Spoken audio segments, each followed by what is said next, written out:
right, everybody ready? Good afternoon. We have just crossed into afternoon. Good afternoon, everybody. I love a very visual sight. We have quite a visual sight here. I want to welcome everyone.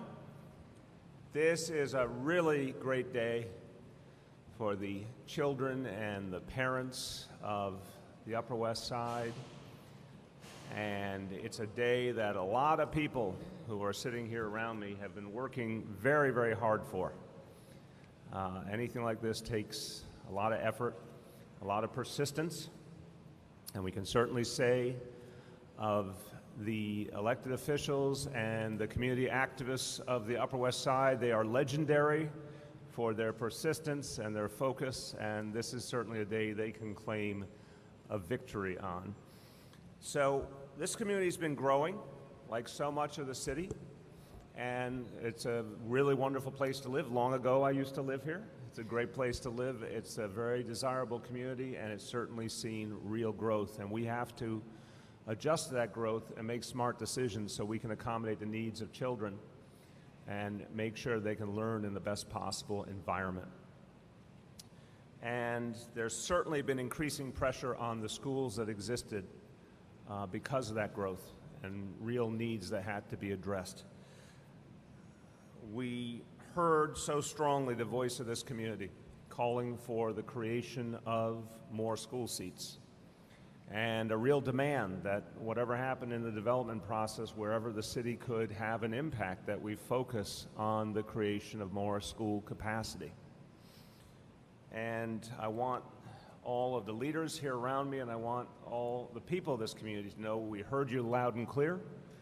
We heard you loud and clear that we had to invest in more school space, that we had to make the development process work for the community, and that we had to do it quickly because the need was right now, and we had to move this development, and particularly development of school space, as quickly as humanly possible, and we had to be creative and innovative in the process. So I'm very proud to say that the school that will be here in this building will be opening a year earlier than originally projected. And we are going to be ready for opening day September 2017. So just a little over a year from now, this school will be open to the children of the community. And I want to thank everyone who pushed for it. I want to thank everyone who's going to be a part of getting it done. This space, as of September 2017, 13 short months from now, will have enough room for 700 children, 700 kids, pre-K through 8th grade. And I'm going to acknowledge my colleagues here. Every one of them has played a role in this success. I want to say, since I was on the receiving end of this, that Councilmember Helen Rosenthal cajoled, reminded, accosted, pulled my lapel, found me at every event and meeting, and this was her constant demand and constant reminder to me that this school was desperately needed and we had to find a way to do it faster. So everyone here deserves a share of the success, but I want to give honorable mention for sheer persistence to Councilmember Helen Rosenthal. Thank you very much. And I want to thank the elected officials you'll hear from in a moment. Again, every single one of them fought for this. Every one of them believed in it and believed that we had to do more and quicker for the community and fought for it, and I thank them all. You'll hear from them in just a moment. I want to thank the folks who do the work to create these schools and their fantastic teams. Of course, the President of the School Construction Authority, Lorraine Grillo, and our Deputy Chancellor, DOE, Elizabeth Rose. Thank you both so much. And then the community leaders who worked very, very hard on this. I want to thank the Chair of Community Board 7, Elizabeth Caputo. Thank you for your leadership and your persistence throughout. And if there's anyone I've missed, I don't know. I have two other names. I'm not sure they're here, but I'm just going to say them both. Joe is here. I'm sorry. Thanks, and I know the CEC has played a key role, obviously, in addressing these issues and the many issues that have to be looked at in terms of this district and how to approach the space needs for the community. Being president of a CEC is a very, very intense job, particularly where there's so many moving parts that have to be addressed. So I want to thank the president of CEC for District 3, Joe Fiordaliso. Thank you. So this space is going to be built out, and the children are going to come here, and they're going to be very much a part of our new equity and excellence plan. This is the governing concept for our school system going forward, and this school is going to be one of the ones where you'll see this idea in action. The idea underlying equity and excellence was to shake the foundations of our educational system. From the beginning, we said the status quo wasn't working. We had to do things very differently. Too many kids weren't getting a fair opportunity for a great education, and our standards weren't high enough in too many cases. So thus, equity and excellence. This is a school where those words will come to life. We believe that a new school building itself obviously offers an opportunity to make real improvements, but it's going to be a new school building with a new governing philosophy that's suffusing the entire Department of Education. We also believe, as with everything we do in government, if we can do something faster, it's our obligation to do so, obviously never sacrificing quality. But again, in this case, the demands of the community caused us to really think about if there was a different and better way to do things. And with the great work of SCA, we found a way to do this a year earlier. And again, thank you for that exceptional effort. So you get a sense of what the school is going to look like. These beautiful drawings behind us. Obviously, a modern, airy, open space. There'll be art and music rooms. There'll be a science suite. That's so important nowadays when we're focusing on STEM education, to have that dedicated area for science. There'll be a library. There'll be 2 rooftop playgrounds. So really taking advantage of the space and maximizing it and making sure that our kids get the recreation they need and the physical fitness they need. The new tenant here in this school will be PS 191. Now that's pending the approval. Yes, shout out PS 191. Pending the approval of the panel for education policy. And the principal PS 191, Principal Kevel, who you'll hear from in a moment, and her staff, they really deserve credit. They came into a school that needed some real change and needed some real improvement. And they have very consistently done that work and helped the school to get noticeably better. And to the principal, I want to say something that particularly deserves praise. This school, according to the state definitions, was on a list of persistently dangerous schools. And under Principal Kevel's leadership, this school has come off that list and is on the way to a better future. So PS 191 students will come into this wonderful new space. But at the same time, it's going to help us address overcrowding issues in other schools in the community. And we'll be working with parents and community members throughout District 3 on a rezoning plan that takes into account the many needs that exist and thinks about how we can rationalize for the future and also address some of the other crucial concerns, such as ensuring that our schools are diverse. So we have a chance here to do a lot of good all at once. This is part of a citywide effort in terms of creating new school space. And as we know, there are some communities that have such distinct need. That's why we increased our investment in our capital plan for new school seats. So our citywide 5-year capital plan for education includes $4.5 billion and will create more than 44,000 new seats. And that was a high priority for the City Council. We made that increase in the course of the budget process. That's the physical part, but everything else that goes on in our equity and excellence plan will be in evidence too. The investments we obviously have made in pre-K and in after school for middle school kids, that will be pertinent in what happens in this building, what we're doing with college access for all, what we're doing with computer science for all. This will all play a crucial role in what happens here in the new PS 191, which again goes all the way up to 8th grade in this new building. Now, for all the folks who work so hard in the Department of Education, I want to just give credit where credit is due. They've been working very hard. They've really been taking a set of new approaches and applying them very diligently, and now we have further evidence it's working, and I want to really thank them for the 3rd straight year and the 2nd full year on our watch. Test scores are up, and very clearly so across all 32 districts of the city. When it comes to the English test score, literally across the board they went up. First time in New York City history, graduation rates are over 70%, and part of equity and excellence, we're going to be talking about this a lot, is our dedication to getting that number over 80% in the next 10 years. We can do that with the kind of progress we're making now. So I think this school, the building we're in right here, is a bit of a metaphor. We have to do things in a way that really listens to communities. We have to do them well. We have to do them faster. We have to speed up the changes we're making in our school system.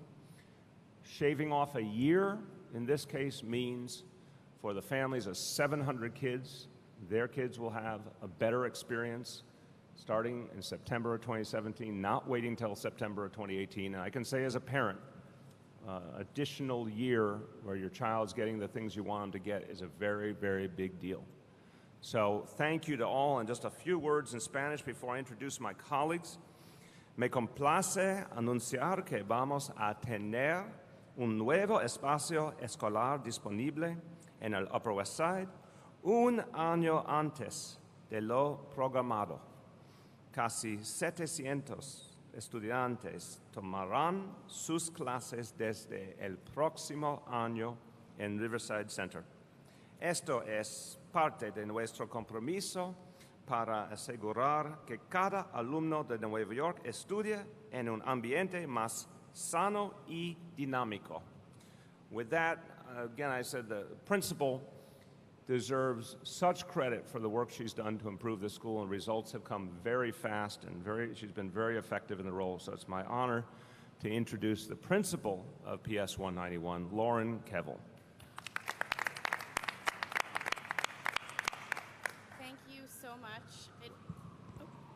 Thank you so much.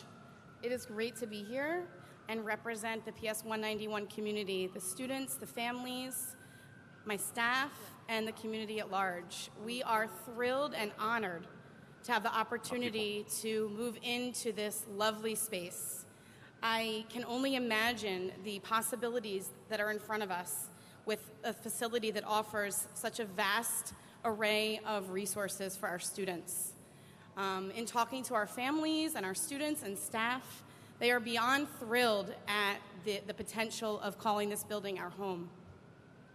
I was sharing a story with Helen Rosenthal that in the winter, some of my 8th graders went across the street to West End Secondary to judge a contest that some of Jessica and Jenkins' 6th graders were performing. And they came back because that school was renovated when the new school was moved into that space. And they came back with such excitement and said, Ms. Kevel, the technology that they have there, the furniture that they have there, everything is brand new. Can we get that? And to be able to say a year and a half later, next September, that we are going to be able to provide those resources for our students who are so well deserving of it is just really unbelievable. So we are beyond thrilled. I want to comment that we are so proud to be off the list of persistently dangerous schools. We have a beautiful school community and wonderful students and families, and we continue to work hard to maintain a very positive school culture, and removal from that list is a wonderful step for us. So thank you, and I look forward to continuing that work within this building. My time as principal of PS 191 has been nothing short of joyous. Our community is really incredible. We have many dedicated teachers and staff that take a lot of time to get to know our students and our families. We are a very close-knit community that focuses on rigorous instruction, implementing the arts, continuing our work around social-emotional learning, and ensuring that our students have a well-rounded education. And so the opportunity to move into this building and have a state-of-the-art building to continue that work and to take it to the next level, there are no words for it. We are thrilled. Excellent. So I want to thank all of our elected officials who are sitting at this table for your ongoing support and advocacy for our school. Elizabeth Rose, Eileen Alcho's office as well, other members of the DOE for their ongoing support, and of course my parents, our students, and our staff for their dedication to our school community. My door is open for anybody that needs to come in and ask questions about our move here and the programs that we have going on in our school, and I encourage folks to come and visit us because we have a lot of really great things happening, and we are beyond thrilled to continue this work in this incredible space. So I thank you. Thank you, Lauren.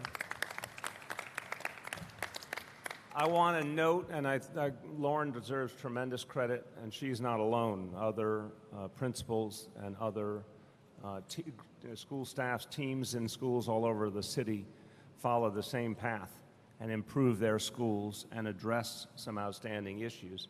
So much so that now the state list of persistently dangerous schools in New York City is down to 4 schools, just 4 schools. And for folks who remember how things were 10, 15, 20 years ago in this city, what a statement on the progress that's been made consistently. And we look forward to continuing that progress because it's so important for the safety and the well-being of our kids.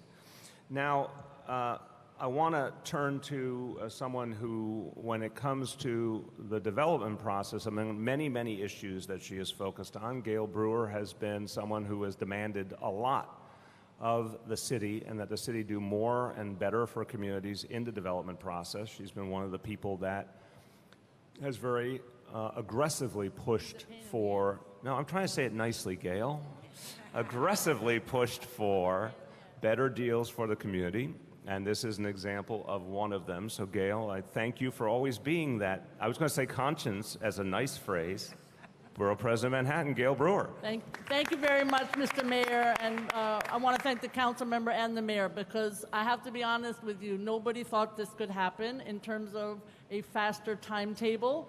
I also want to thank somebody who's not with us, and that's Kathleen Grimm. May she rest in peace. May she rest in peace.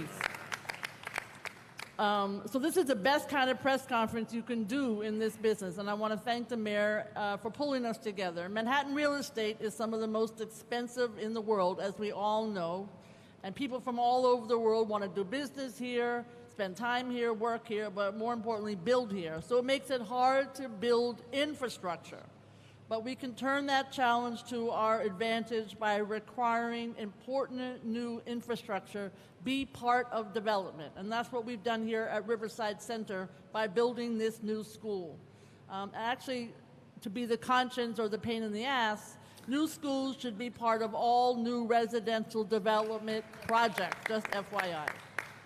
So I see here, obviously, the current chair of CB7, but also Mark Diller, Mel Weimer are here, and Ethel and Richard, they go together, along with the city council staff and along with Kathleen Grimm.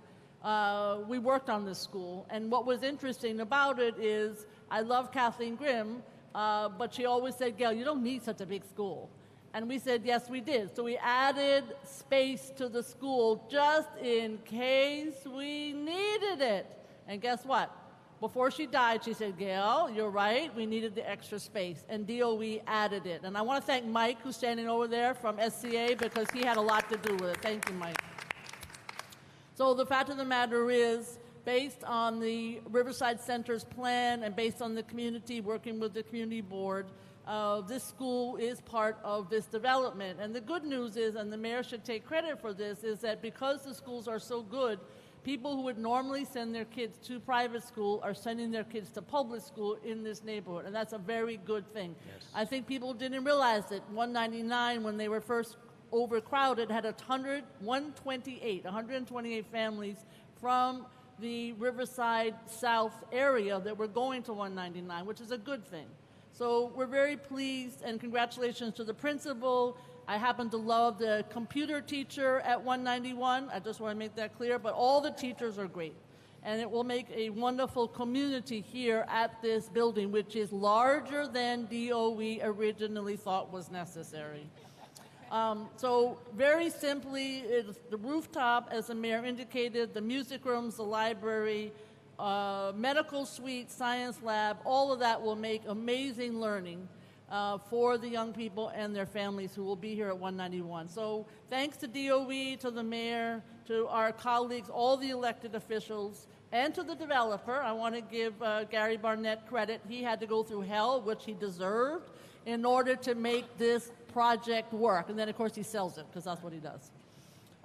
For collaborating to make this happen and to get the school online a year early. That's a huge feat, and congratulations. And I look forward to the day when 191 is here and all the students. Thank you very much. And like I said, Kathleen, I miss you. Amen. Thank you, Gail. And Gail, you were right. We needed more space, and thankfully we have it. As I mentioned, all the things that we are going to be doing under Equity and Excellence that are going to be a part of the school, we have to always remember that our colleagues in the state government played a crucial role in the achievement of pre-K and in the achievement of our after-school effort for all our middle school kids, guaranteeing that all our middle school kids had access to free after-school programs. And someone who's been deeply concerned about those issues and helped fight for them in Albany is Assemblymember Linda Rosenthal. We welcome you. Thank you. Thank you, Mr. Mayor, for bringing us together here in this hot and humid space. But Yes. I understand it will have air conditioning and Yes. Wi-Fi and all the latest. It's going to look different. It's going to look different, and all the kids who will be going here deserve the best. And Lauren Kevel will ensure that they get the best. And I applaud her for her tenacity in powering through all the situations around 191 and just doing her best for the kids who will prosper in this site. You know, School District 3 has some of the best public schools in the city, and the parents, students, and teachers will be thrilled to learn that in this Riverside Center development, the school will open a year earlier than we all had thought. And to the SCA, I say, in the inimitable words of Bob the Builder, can we do it? Yes, we can. Right. And I thank the mayor for shepherding us through that. Bob the Builder, impressive literary reference. You know, all ages. I represent all ages. Some of you might remember how years ago this was Donald Trump's land, and we were fighting against it. Now the rest of the country is fighting against him, hopefully. But I digress. The advocates, the community board, the community, all the elected officials on this west side are just awesome, working together, making things happen. And the seats in this area, there will be a need for many more seats. I'm sure some of you who cover real estate know that 200 Amsterdam is going to get a 55-story building. There are many other developments coming up here. And so making sure that this is open a year ahead of schedule is crucial to maintain the educational excellence of School District 3 and make sure that everybody in their zone school gets to go to their zone school. So I'm very, very happy, elated with this announcement, and I thank you for bringing us together and making this happen. Thank you very much, Linda. And now, again, with points for persistence and focus, and finding me with incredible consistency everywhere I went, and being on message, I want to thank for her excellent efforts, Councilmember Helen Rosenthal. Thank you so much, Mr. Mayor. Oh, wow. Okay. So this is an incredibly exciting day for the Upper West Side. It's something that I think, as Elizabeth Rose and I were mentioning earlier, we have dreamed about for, I think, since 2006, and we've been consistent in working on it. It's a great day for our public school families and for our future public school families. We've seen massive residential growth with little added infrastructure for years. But this time, we got it right. This time, a school was added to the new development.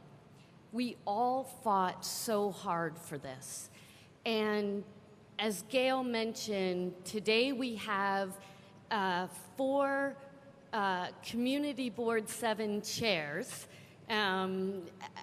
After me was Mel Wymore, who's here, and Mark Diller, and now Elizabeth Caputo.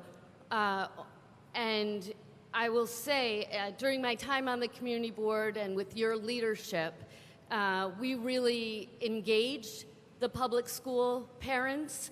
We listened to them, and we now have the consequences of all of that action.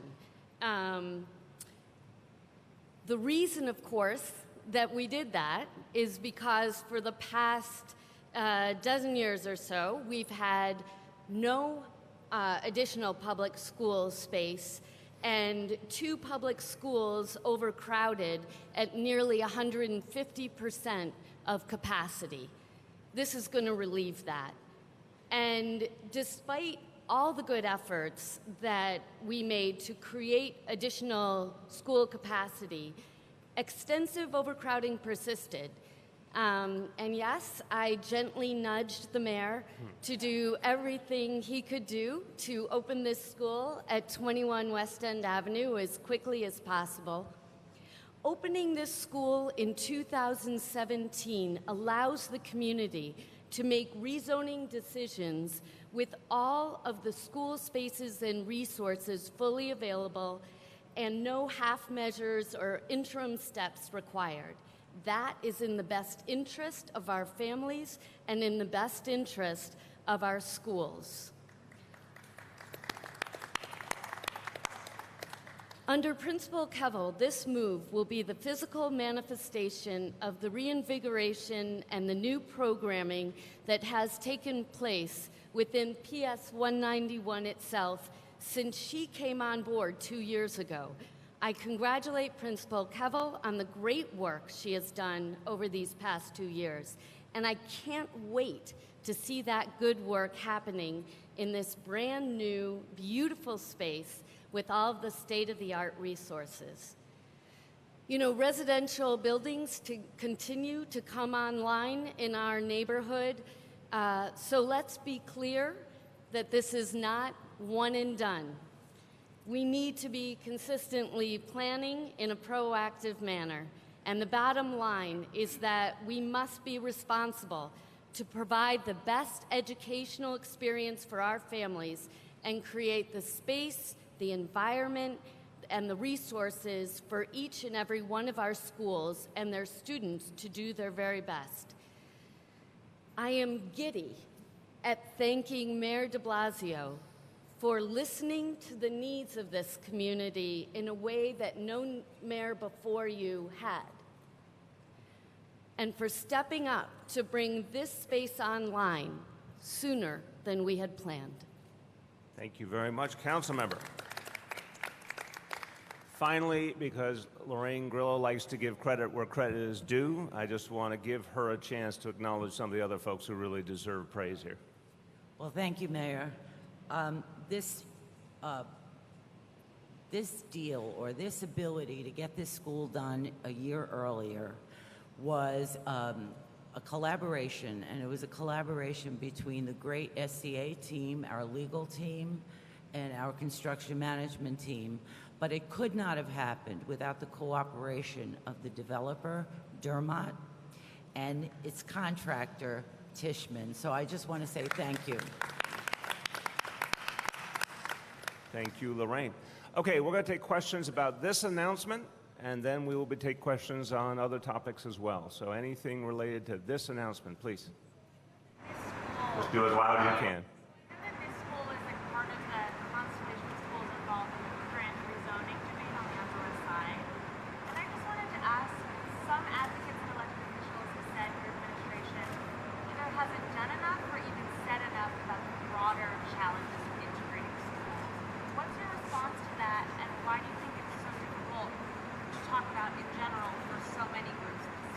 It's a great question. I would say, let me do the second part first and then go to the first part.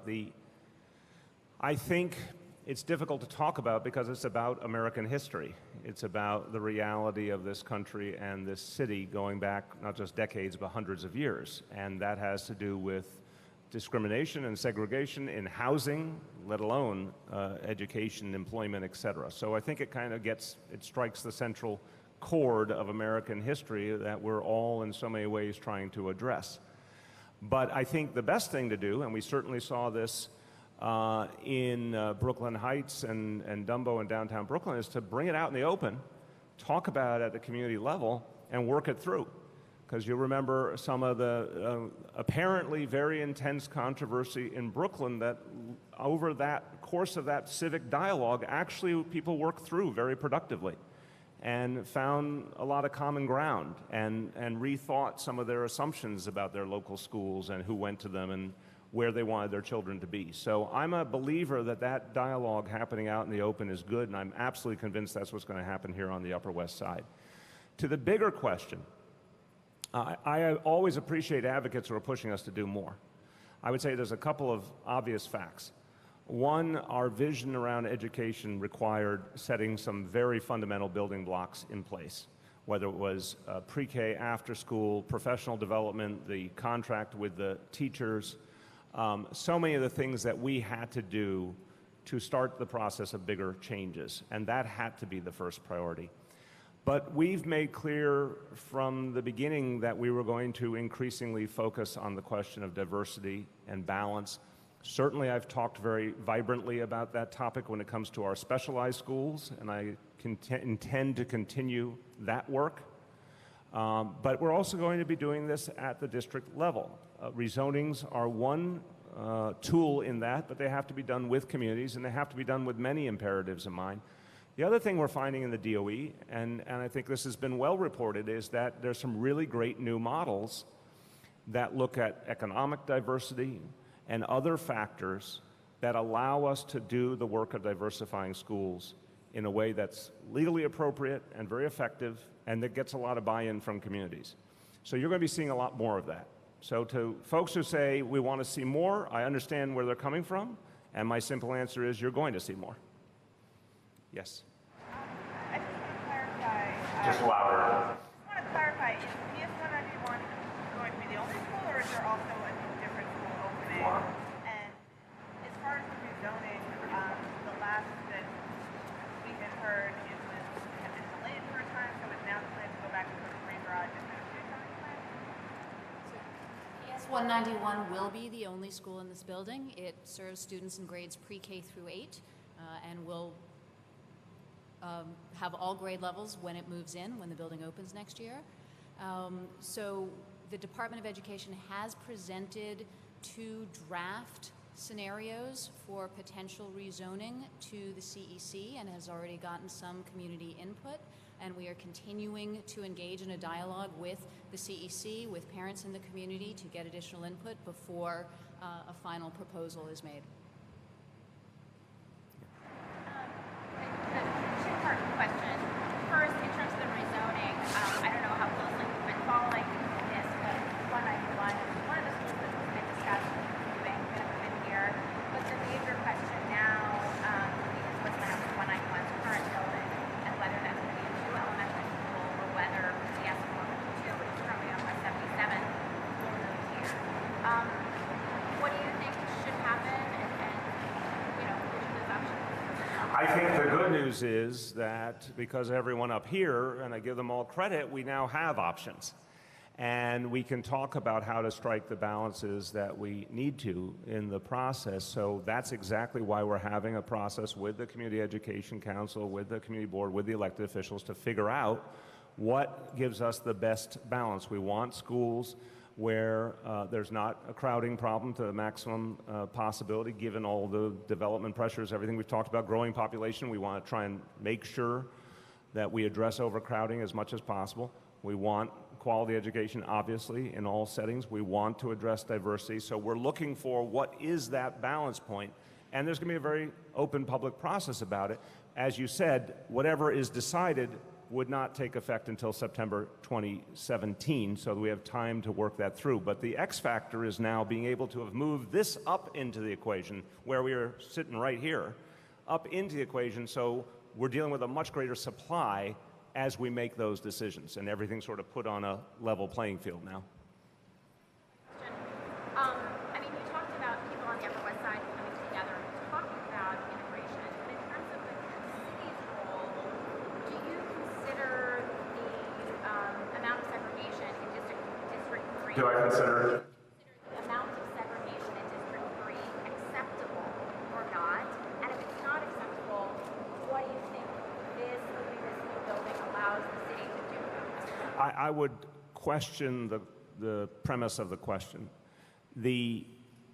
Again, these are huge historical trends we're dealing with.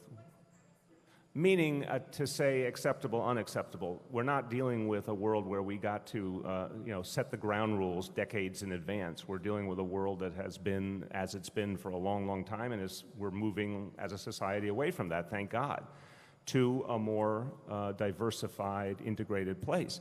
That's happening in families, that's happening in neighborhoods, that's happening in schools, that's happening through our affordable housing program. But it is a real departure from what was the dominant reality for a long, long time. So I don't think we can say, we look at a societal trend decades or centuries old and say, can we will it away overnight? My question would be, or my way of responding to you would be, are we taking the steps we can take right now to make major changes? And the answer is yes. Here is a process where we get a chance, because we have new space, to really factor diversity into the equation effectively. I think it's a community that cares deeply about the issue and is going to work productively on it.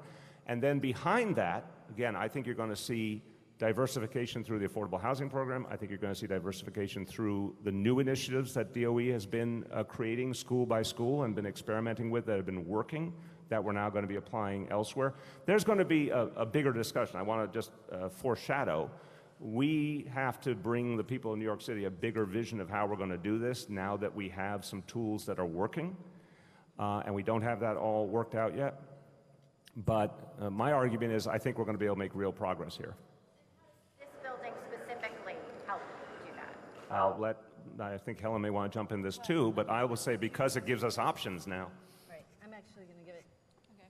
So in the rezoning scenarios, the drafts that we have been discussing with the community, we are proposing approaches that would balance the diversity, particularly of students in poverty, across multiple schools, so that whereas today we do have one school that has a much higher concentration of students living in poverty than another that is very nearby, the proposal covers multiple schools and tries to equalize the sources of students so that all schools would be more diverse.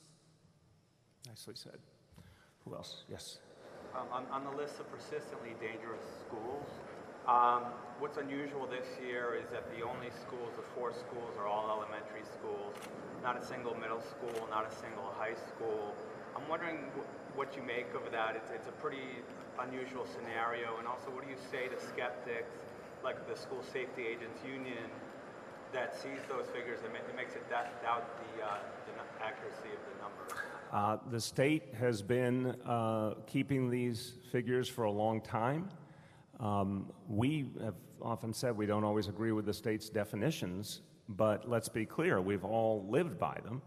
And this has been an objective analysis by the state. I think it tracks with huge improvements in school safety over 15 years now. And I give Mayor Bloomberg and his administration a lot of credit for the changes they made, which are well known. We've added to those and built upon it.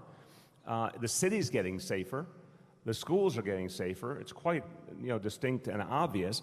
We also have been approaching school safety in some different ways, both in terms of how we train and utilize the school safety agents and how they interconnect with NYPD, but also in terms of the disciplinary process, reforms that we've made that we think are helping to create a safer environment.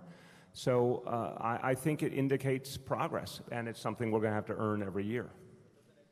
Common sense that the most dangerous schools in the city are 4 elementary schools? I would say when you have a trend that goes back 10, 15 years, both in terms of increasing safety in the city and increasing safety in the schools, no, it doesn't defy common sense. It's quite clear how much work has been done to change these environments. Anything else related to this announcement before we go to other topics? Going once, going twice. Let's do some other topics. Other topics. Juliet. Mr. Mayor, what did you think of the response from the DOT to Council Speaker Viverito's request for assistance on the light post? I thought it was stupid.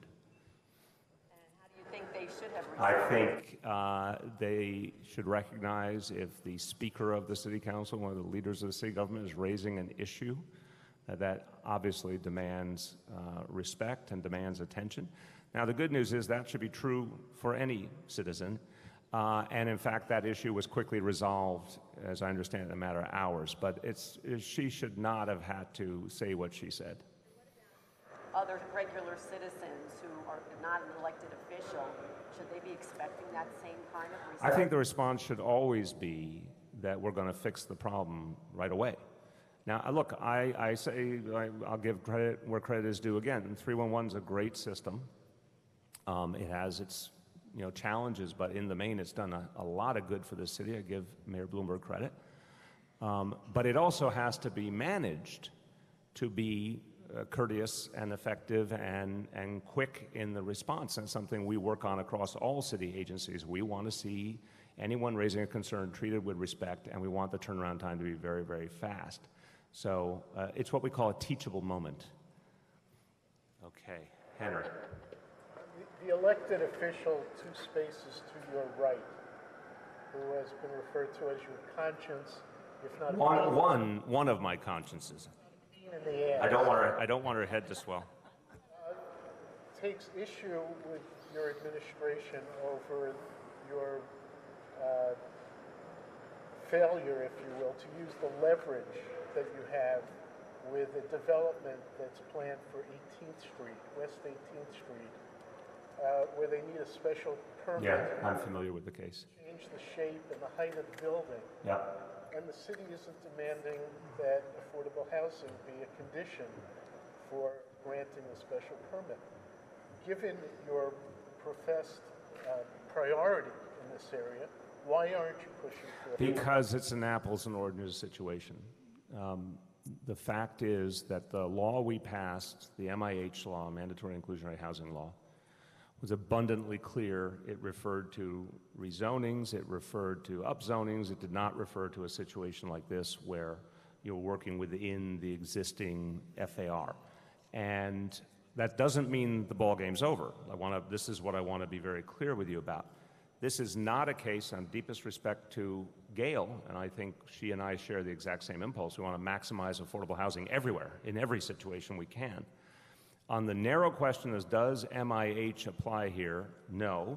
On the question of can we get affordable housing out of this project, that's still a live option, and we certainly want that. That's something where the city council member is going to play a particularly important role. On the question of why we're not getting more affordable housing right there, right now, you got to look at the situation with 421A. We firmly believe if 421A were in place, this is exactly the kind of development that might have chosen to go market rental, and if it had gone market rental using 421A, we would have been able to get affordable housing as part of that package under the vision that we've presented of 421A.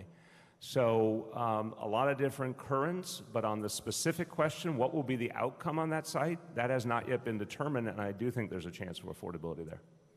Just follow up here. MIH is not really the issue. The issue is, can the city use its leverage, in this case, the special permit that's required, to force the developer to reserve a certain percentage of units as affordable? And if the planning commission or planning board, I don't know which one, says, oh, you can have the special permit without exacting a reserve of affordable apartments, you've basically contradicted. I just don't agree with you. I understand the construct, but the point is there's more than one imperative in every land use decision. We are going to look for every opportunity to create affordability. We're certainly going to look to partner with the council and the role they play to look for every opportunity to create affordability. As I said, the jury's still out on this one. But when you raise the special permit point, again, that has more to do with, that has more than just affordable housing in that equation. There's other things we have to consider as well. And the bottom line is we're going to look at any and all scenarios where we see a pathway for affordable housing, we always want to take it. Or if the council has a pathway, we always want to encourage them to take it. Yes? Mayor Christine Sloan with CBS 2. Can you tell us about the changes to the NYPD paid detail contract, and what will happen if the big venues like the Yankees and the Mets don't accept the liabilities that have been placed on them on the contract? I'm not familiar enough with the contract, so I want to make sure to get you a more complete answer. I think the way we've handled things has been fair to the venues we've dealt with, but let me get you a more expert answer. Trying to get some answers from the NYPD on just the details of this. Can you promise me some information? I promise you. Can you comment on reports that Hillary Clinton did not fulfill her promise of creating 200 jobs in upstate? That she what? That she did not fulfill a promise of creating 200 jobs in upstate New York during her tenure as... I've never heard that before, so I can't comment on it. Obviously, it's a political season, so all sorts of things are being thrown at her, many of them imaginary, but I just don't know that specific report. Have to look at it. Rich. So the DOT, the Commissioner Polly Trotberg, has announced that this Saturday they're going to have a first ever shared streets, and that is a 60 square block area from the Brooklyn Bridge to Battery Park for pedestrians, cyclists, and motorists. To share a street, they're going to ask the drivers to go 5 miles per hour in that. Do you think that's a good plan? I think there's more and more desire in our society for people who are walking, are on bikes, et cetera, to have more opportunity. It's healthier, it's better for the environment, et cetera. So we're obviously trying different things, whether it's city bike and bike lanes or what we've done, with Vision Zero. I think it's all pointing in the same direction. People have to recognize this is both in the interest of health and our environment and also safety. So this is something we're trying. We obviously will look carefully at the results, but I think it's a perfectly good idea to try. City drivers are going to voluntary 5 mile per hour limit. I think you're talking about a limited area that's obviously going to be well posted. We're talking about only certain times that it's going to happen. I suspect a lot of drivers will just avoid the area, and that's fine too. Here, I'm sorry, Emily, where did I see it? There you go. Hi, Mayor. May I have your interpretation, please, of Donald Trump's Second Amendment remarks yesterday, but also your impression of his argument afterward that it's a media-spun controversy? It's not even close. When the question is, did Donald Trump say something that might be incendiary or not, it's always incendiary. You can just bet it. He never says things with nuance. He doesn't do nuance. He never looks to find a way to say something more gently. For better or for worse, what you see is what you get. To say it like that obviously implied that those quote-unquote Second Amendment people would use their guns. It wasn't even close in my mind. And it's obviously exceedingly inappropriate. And the fact that the Secret Service had to comment on it, I think, is indication enough that that was way outside the boundaries of what's considered acceptable in this country. Yeah, Anna. There's been a lot of muggings in Clove Lakes Park on Staten A Island. lot of muggings? Muggings in Clove Lakes Park on Staten Island. It's got a lot of people concerned, and there's also been a spate of vandalism across the South Shore. Any comment on either of those instances and what Staten Islanders should do and maybe what the NYPD is going to be doing? Well, as with everything else the NYPD is doing, when we see any kind of pattern, we're going to address it very aggressively. I think Chief Delatorre is doing a fantastic job in Staten Island, so I'll certainly talk to him about it. But I think when you see one of those trends, the answer is almost always the same. Put some additional presence on it, do some strategic work to find who's behind it.